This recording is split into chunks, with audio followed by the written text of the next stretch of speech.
ഞാൻ ഓർഡർ ചെയ്തിരുന്ന 6GB റാമും 128GB റോമുള്ള OPPO A52 എന്ന ഫോണിലെത്തിയിട്ടുണ്ട്. ഇന്ന് അതിൻ്റെ ഒരു അൺബോക്സിംഗ് ആണ് ചെയ്യാൻ പോകുന്നത്. അപ്പോൾ നമുക്ക് നേരെ വീഡിയോയിലേക്ക് കിടക്കാം.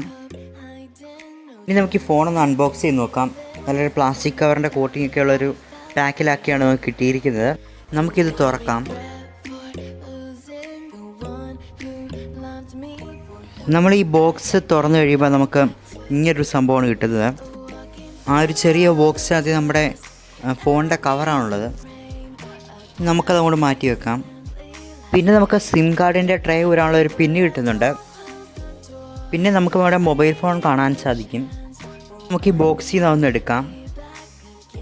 നമുക്കൊരു ഗ്രേഡിയൻ്റ് കളറിലാണ് ഈ ഫോൺ ലഭിക്കുന്നത്. കളറിന് കമ്പനി സ്റ്റീം വൈറ്റ് എന്നാണ് പറയുന്നത്. നമുക്ക് ഈ ഫോൺ അങ്ങോട്ട് മാറ്റി വെക്കാം. പിന്നെ നമുക്ക് ഇതുപോലൊരു കാർഡ് കാണാൻ സാധിക്കും. അതിൻ്റെ താഴെ നമ്മുടെ ഫോണിൻ്റെ ഫാസ്റ്റ് ചാർജറുണ്ട്. ഇതിൻ്റെ കൂടെ തന്നെ നമുക്ക് ഫോണിൻ്റെ ഹെഡ്സെറ്റും ചാർജിങ് കേബിളും കാണാൻ സാധിക്കും. നല്ല ക്വാളിറ്റി ഉള്ളൊരു ഹെഡ്സെറ്റാണ്.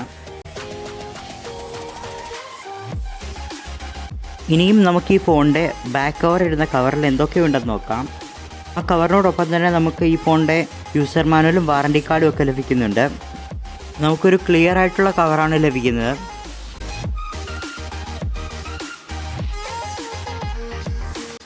ഇനി നമുക്ക് നമ്മുടെ ഫോണൊന്ന് എടുത്തു നോക്കാം. ഓപ്പോയുടെ A52 എന്ന് പറയുന്ന ഫോണാണിത്. പിന്നെ ഇതിൻ്റെ മുകളിൽ 180p neo display, all quad camera, 5000 mAh battery, 18 watts fast charge എന്നിങ്ങനെ എഴുതിയിട്ടുണ്ട്. നമുക്കിതിൻ്റെ മുകളിലുള്ള കവറൊന്ന് അഴിച്ചു മാറ്റാം. ഇതാണ് നമ്മുടെ ഫോണിൻ്റെ ഒരു ലുക്ക്. നമ്മുടെ സ്റ്റീം വൈറ്റ് കളറോടെ കാണാൻ സാധിക്കും. പിന്നെ നമ്മുടെ ക്വാഡ് ക്യാമറ, പിന്നെ അവിടെ ഒരു സ്റ്റിക്കർ ഒട്ടിച്ചിട്ടുണ്ട്. പിന്നെ ഇതിന് 16 മെഗാപിക്സലിൻ്റെ ഒരു ഫ്രണ്ട് പഞ്ച് ഹോൾ ക്യാമറയാണ് വരുന്നത്. ഇതിൻ്റെ സൈഡിൽ ഫിംഗർ പ്രിൻറ്റ് സെൻസർ കാണാൻ സാധിക്കും. ഇനി നമുക്ക് നമ്മുടെ OPPO A52 ഒന്ന് സ്വിച്ച് ഓൺ ചെയ്ത് നോക്കാം. OPPO പവർഡ് ബൈ ആൻഡ്രോയിഡ് എന്നൊക്കെ എഴുതി കാണിച്ചിട്ടുണ്ട്. ഇപ്പോൾ ഇത് ഏറ്റവും പുതിയ വെർഷനാണ്. ഇതിലൊരു ഡോർ ടൈപ്പ് സ്റ്റാർട്ടിംഗ് ഒക്കെയാണ് വരുന്നത്.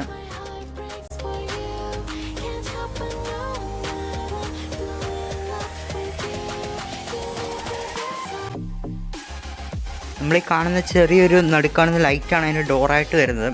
അതിലോട്ടാണ് നമ്മുടെ ഫോൺ പോയിക്കൊണ്ടിരിക്കുന്നത്.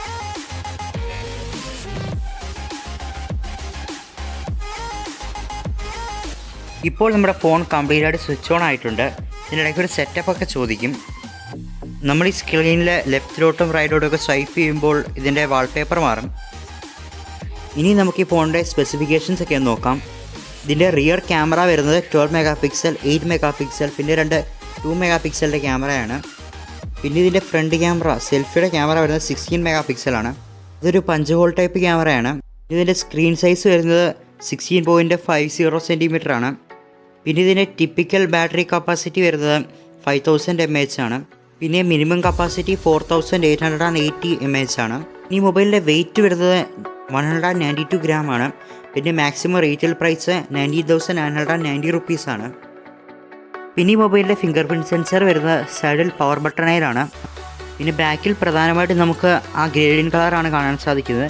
പിന്നെ ഒരു ഫ്ലാഷ് ലൈറ്റ് കൊടുത്തിട്ടുണ്ട്.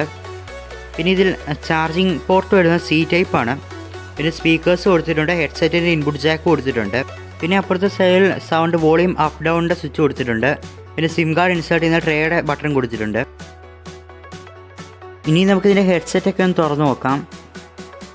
നല്ല രീതിയിൽ തന്നെ പാക്ക് ചെയ്ത് നമുക്ക് കിട്ടിയിട്ടുണ്ട്. ഈ ഹെഡ്സെറ്റ് അത്യാവശ്യം നല്ല ക്വാളിറ്റി ഉള്ളതാണ്. നമുക്ക് ആ ഐഫോണിൻ്റെ ഹെഡ്സെറ്റിൻ്റെയൊക്കെ ഒരു ഷേപ്പിലാണ് നമുക്കിത് കിട്ടുന്നത്.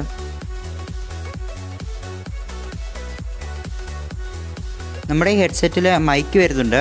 കൂടാതെ സ്റ്റീരിയോ ടൈപ്പാണ്. ഇത് ഈ ഒരു ഷേപ്പിലാണ് ഡിസൈൻ ചെയ്തിരിക്കുന്നത്. സാധാരണ ഈ സീരീസിൽ പെടുന്ന മൊബൈൽ ഫോണുകൾക്ക് നമുക്ക് ഹെഡ്സെറ്റ് ലഭിക്കാറില്ല. ഇതിനോട് നല്ല ക്വാളിറ്റി ഉള്ളൊരു ഹെഡ്സെറ്റ് നമുക്ക് കിട്ടിയിട്ടുണ്ട്.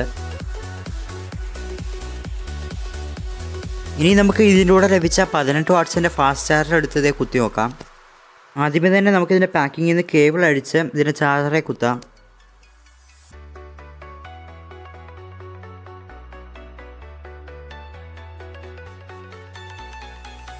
അത്യാവശ്യം ലോങ് ആയിട്ടുള്ള ഒരു കേബിളാണിത്. ഇനി നമുക്ക് ഈ ഫോണൊന്ന് കുത്തിവെക്കാം. ഇതിപ്പോൾ വാങ്ങിച്ചതായതുകൊണ്ട് 8 മണിക്കൂർ ചാർജ് ചെയ്യണം.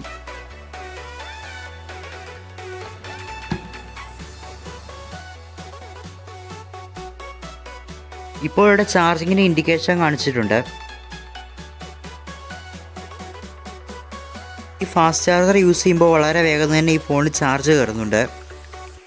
ഇനി നമുക്ക് ഈ മൊബൈലിൻ്റെ ബാക്കി ഡേറ്റും ടൈമൊക്കെ എങ്ങനെയാണ് സെറ്റ് ചെയ്തതെന്ന് നോക്കാം. ഇപ്പോൾ ഇത് ചാർജ് ചെയ്യാൻ വെച്ചിട്ട് 8 മണിക്കൂർ ആയിട്ടില്ല. ഞാനിപ്പോൾ ഇത് അൺപ്ലഗ് ചെയ്യുവാണ്. ഇനി നമുക്ക് ഇതിലൂടെ ലഭിച്ച കവർ ഇതിൽ ഇട്ട് കൊടുക്കാം.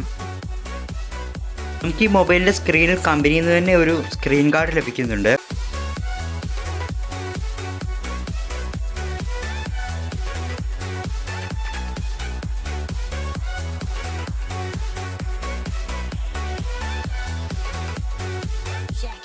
ഈ മൊബൈൽ ഞാൻ ഡേറ്റും ടൈമും ഒന്നും സെറ്റ് ചെയ്തിട്ടില്ല.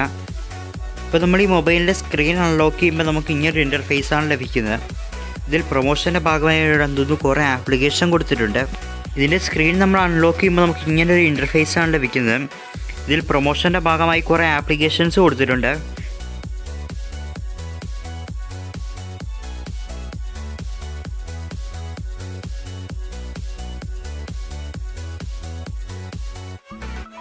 ഇനി നമുക്ക് ഈ മൊബൈലിൻ്റെ ഡേറ്റും ടൈമൊക്കെ ഒന്ന് ഓട്ടോമാറ്റിക്കായിട്ട് സെറ്റ് ആകാൻ വേണ്ടി നമുക്കിത് ഇമെയിൽ ഐ ഡിയും കൊണ്ടൊന്ന് സൈൻ ചെയ്യാം. ആദ്യമേ നമുക്കൊരു ഇൻ്റർനെറ്റ് സോഴ്സായിട്ട് ഇത് കണക്ട് ചെയ്യാം. ഇപ്പോൾ എസ്കോർ ക്രിയേഷൻസിൻ്റെ വൈഫൈയിലൂടെയാണ് കണക്ട് ചെയ്യുവാണ്. ഇനി നമുക്ക് ഈ മൊബൈൽ ജസ്റ്റ് ഒന്ന് ഇമെയിൽ ഐ ഡിയും കൊണ്ടൊന്ന് സൈൻ ചെയ്യാം.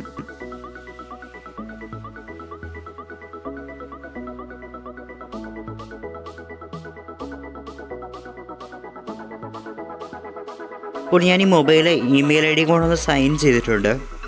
ഇനി നമുക്ക് ഈ ഫോണിൻ്റെ പ്ലേ സ്റ്റോറിൽ കയറി അത്യാവശ്യം വേണ്ടി ആപ്പുകളുടെ അപ്ഡേഷനൊക്കെ ചെയ്യാം. ഇതെന്തുകൊണ്ടും ഈ വിലയ്ക്ക് നല്ലൊരു ഫോണാണ്.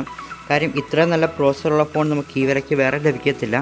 ഈ ഫോണിൻ്റെ പ്രോസസ്സർ വരുന്നത് സ്നാപ്ഡ്രാഗൺ 665 എന്ന് പറയുന്ന പ്രോസസ്സറാണ്. ഇനി മൊബൈലിലൂടെ നമുക്ക് ലഭിക്കുന്ന കവറിൻ്റെ അകത്തിൽ ചാർജിങ് സ്ലോട്ട് അടച്ചു വെക്കാനുള്ള ഒരു ഓപ്ഷനൊക്കെ നമുക്ക് കിട്ടുന്നുണ്ട്.